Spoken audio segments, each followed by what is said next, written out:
So the Tower Summit is usually one of the ultimate challenges for a monster hunter in general.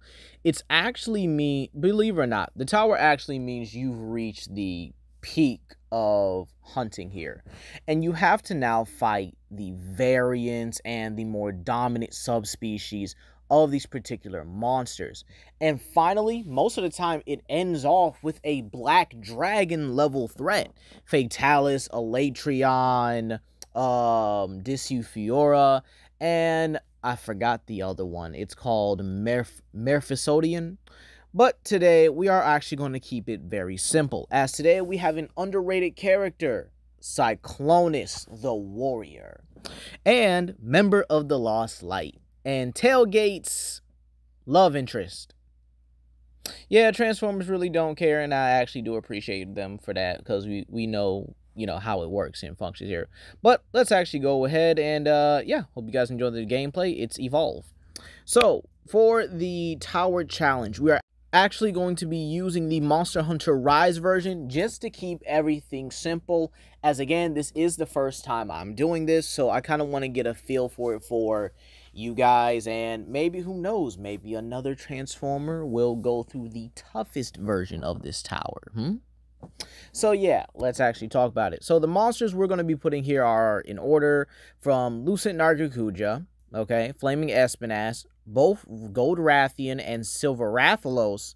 Then, okay, we're going to go with Amatsu, and then Primordial Malzeno as the final boss. I know he's not a part of the tower, but the thing is, he is the final boss of Rise, the last dragon you actually fight, the strongest in Monster Hunter Rise. So I do feel like it is befitting. So without further ado, let's discuss Cyclonus. Now again, this is going to be tier equalized here, but again, with Cyclonus, he would definitely be in those Solar System Plus margins, because again, the average Cybertronian, which are basically, fodder drones and seekers and stuff, can actually withstand black holes and actually fight around them. Meaning that Cyclonus would actually not only be Solar System Plus, but you have him at massively faster than light.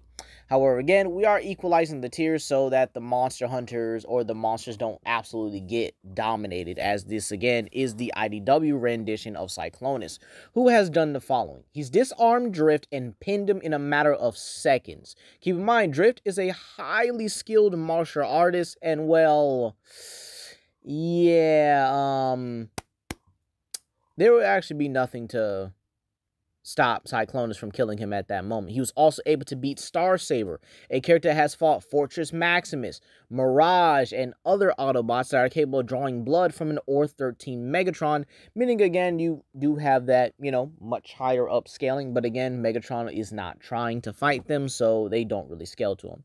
However, we also have to talk about his weapon. He's actually one of the only Cybertronians to actually get the true power of the Great Sword. A Great Sword is basically this... It's kind of like Thor's hammer Mjolnir, except it draws from the user's spark, actually showing that they are connected with this blade on a much deeper level, and being able to use electrical attacks to, well, harm his opponents.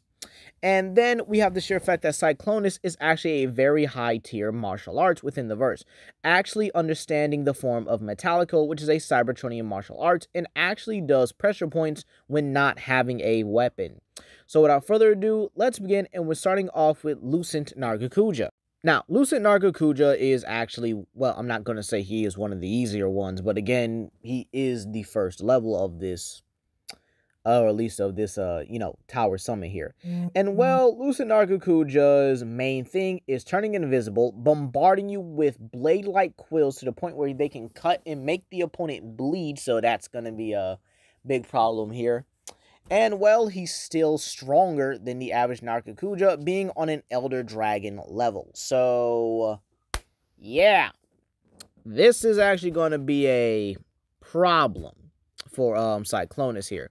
Now, the quills are definitely going to do damage. There is no if, and, or buts about it when it comes to a tier equalized situation. And in all honesty, this does mean Cyclonus is going to be on a timer when it comes to, well, his damage here. Now, I do think he could cauterize his wounds with any of his, like, firepower or using any of his thrusters, you know, burning application to seal his wounds here. However, Cyclonus is going to be able to figure out Nargacuja. For starters, Cyclonus can scan, or at least the Cybertronians in general, actually see things by scanning. Meaning they scan their opponents, basically, I guess you could honestly say just about everything about them. But then again, they do have to learn their capabilities as they go on here. However, Nargacuja does have one glaring weakness within the Tower Summit. Is the sheer fact that the smoke can actually be, well, the detail of where it is. And again, I think Cyclonus would definitely use that to his advantage, actually utilizing the smoke on the ground to tell what Nargacuja is. And once he actually understands this, it's going to take one specific hit to put this battle in his favor. And that's the sheer fact that, A, he could either use a bleeding hit to, well, pretty much cut open Nargacuja, or cut a part of Nargacuja that's a bit more vulnerable, and then proceed to, well, use that blood to actually determine where Nargacuja is, and then wind up getting the upper hand. So yeah, I do think Cyclonus gets through this mid-difficulty. Now, next up, we actually have Flaming Espinas, who is absolutely going to be an absolute pain for Cyclonus here. For starters, his armor bounces off sharp and blunt, well, mainly sharp weaponry. You get a hammer and you start going on that thing, yeah, you pretty much got him here. It's actually kind of funny. You could just bludgeon him and he'll still be like, don't wake me up, right? But Flaming Espinas is going to be the problem because, again, of his poison and burning abilities. Now, this is actually pretty important because the poison aspect does not affect Cybertronians. The only way you're going to affect them with poison is a very specific kind of energon that is, again, based off attacking Cybertronian biology.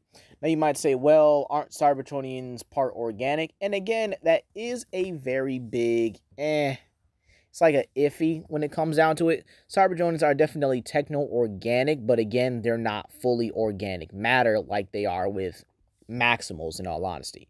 If this was a Maximal, then yes, the poison would likely work because, again, they do function on some levels of organic material. However, Espinas' burning ability is definitely what's going to be the absolute pain for Cyclonus here. However, Cyclonus does have an advantage in this fight that he can explore, and that is his speed. You see, Cyclonus being, well, massively faster than the rest of the monsters here, he can definitely exploit that with Espinas. Now, I definitely could see him having a whole, you know, moment where he realizes that Espinas isn't a fast flyer and then transforms into a Cybertronian, well, space jet mode here, and actually uses that to his advantage, even targeting the underbelly of Espinas here and definitely baiting it into an aerial battle. And I do think Espinas is smart enough to realize that, okay, he's going to get baited, but I do think by the time it does, Cyclonus is going to do a lot more damage and is definitely going to be able to wear down his armor or target the underbelly of Espinas here, where it's more vulnerable, and, well, get the dub that way. And in all honesty, I could see Cyclonus doing that even with the Greatsword. So, in all honesty, while I do think Flaming Espinas is difficult, I do think Cyclonus could definitely figure him out and definitely take advantage of him being a slow flyer. However, that is likely not going to be the case for our next guys here. Now, before I go, I do think Espinas is again, a mid to very close high difficulty. But again, as soon as Cyclonus figures it out, it's a wrap. But now we have Silver Rathalos and Gold Rathian. Now, this is actually one of the biggest problems that Cyclonus is going to face here, other than the last two. And that is because Silver Rathalos and Gold Rathian are a pair, and they actually do work together pretty well here, with Rathian being the ground coverage and Rathalos being the aerial coverage. And I do think that Cyclonus is going to have a bit of a struggle trying to figure this out. He could very potentially lose here. However, he is in some sort of, well, he is in a saving grace, excuse me, here, in the sheer fact that they cannot poison him again, like Espinas, excuse me. So, with that being said here, he does have time to figure this out, or at least kinda. And I do think the best way he can actually come out on top here is actually to exploit Rathian being heavier than Rathalos. Now, believe it or not, Gold Rathians and, well, Rathians in general are much bigger and much more muscular, possibly even stronger than their mates. However, what puts Rathalos higher than them is pretty much their more athletic and much more skilled flight capability, which again is very important here. Now, again, this is important because Rathalos is going to be possibly the main aggressor of this matchup here. I'm not saying Rathian is going to be passive, but she is going to have to be careful with how she places her shots. This, again, could work into the favor of Cyclonus here. Now, if we said it was game mechanics and the monsters couldn't hurt each other, which these two really can't hurt each other at all if you fight them in a 2-on-1 situation here, then yeah, okay. Cyclonus is going to have to figure out something else here. However, in a more realistic setting for Monster Hunter, which it kind of does have in certain situations here, then I actually do think that Rathalos and Rathian are going to get taken down high to extreme difficulty. The reason why I'm saying that is because once Cyclonus figures out that Rathian is heavier and she's slower, he's definitely going to use that to actually trick Rathalos into an aerial battle and likely deceive them. It's very possible he would definitely use the entire arena at his disposal to actually be able to take these two down. And I can actually see him luring Rathalos above the clouds, because again, he can do that. Yeah, I mean, he has full access to the arena as do the other monsters, right? So I can actually see him using the clouds above the arena, if not probably bringing Rathalos, you know, at least close enough to him to where he could dive bomb and just start pelting Rathalos in his jet form, and then make his way to Rathian and likely, I guess you could say, probably use that momentum to go with the greatsword through her skull. Again, going through the top half of a Rathalos is definitely, or a Rathian, excuse me, is definitely difficult because, again, their shell is like super armored and super durable. So, it's it's not looking too good. I'm just saying. However, it's really going to be in Cyclonus's favor to actually use the arena and use the environment. And again, he is a very tactical person, even using dirty tactics to get the way, despite the fact that he is a honorable warrior. So I do see him beating this, but it's definitely a high to extreme difficulty. However, this is possibly where he stops. Because again, in this kind of situation, Amatsu is way too much for even a flyer like Cyclonus here. The vortexes that he causes are going to be a very big problem to Cyclonus in his flight mode if he doesn't take off in time. The amount of water and electrical damage, the amount of, again, the twister damage as well here. I do think Amatsu does have him beat in this sort of equal tier scenario. And again, Monster Hunter can get to FTL speeds here, as again, there are many monsters that actually utilizes light in combat, and there are characters that can simply blitz them and just overpower them. So, with that being said here, the best way I could actually see Cyclonus winning this is if he uses his jet mode to get close. I do think he would win this with some planning. It's definitely going to be a dangerous plan, but it's his best bet at actually winning this here. The best way I can see him do it is using his jet form and definitely trying to go above the storm and locking on to Amatsu throughout the entire iteration. Now, Amatsu is slower than Silver Rathalos here, and the best way I could see this happening is if he jets down and basically grapples with Amatsu here, utilizing his superior martial arts skill and utilizing the full power of the greatsword.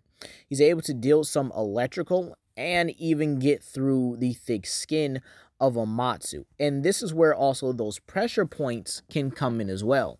Considering Amatsu doesn't have too much armor on him as a Elder Dragon, which again is not too surprising. Most Elder Dragons don't have armor, like Teostra and what's it called, Namiel, so it's not surprising.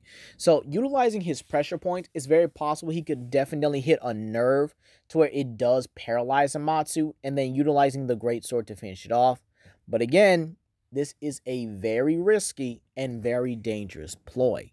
However, Cyclonus definitely gets through it with extreme difficulty.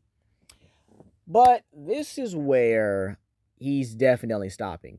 It doesn't matter if he's able to dive bomb or try and surprise Primordial Malzeno. That thing can teleport just out of the way. So imagine Primordial Malzeno seeing Cyclonus just dive bomb him, and he's just like, nah, I'm just gonna pop up over here, right?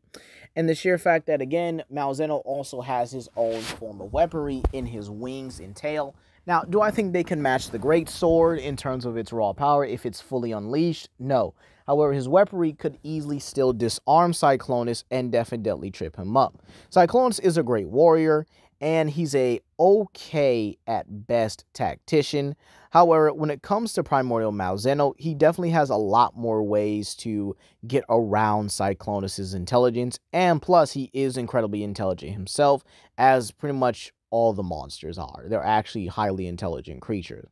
However, the best way I could definitely see Cyclonus winning this is, again, with a blitz tactic and then through deception. So while I do think he stops here, there is a possible chance he could clear it here. And believe it or not, I think Malzeno would actually be one of his better fights, as again, Malzeno is an honorable monster, meaning it would actually be an honorable death for Cyclonus. But that's going to be all for today, you guys. I do think Cyclonus can clear it, but it's definitely going to be some extreme difficulty with some planning. But that's going to be all for today. Please comment down below, like and subscribe and share with your friends. This is Legendary Grimlock, and I hope you guys have a blessed day.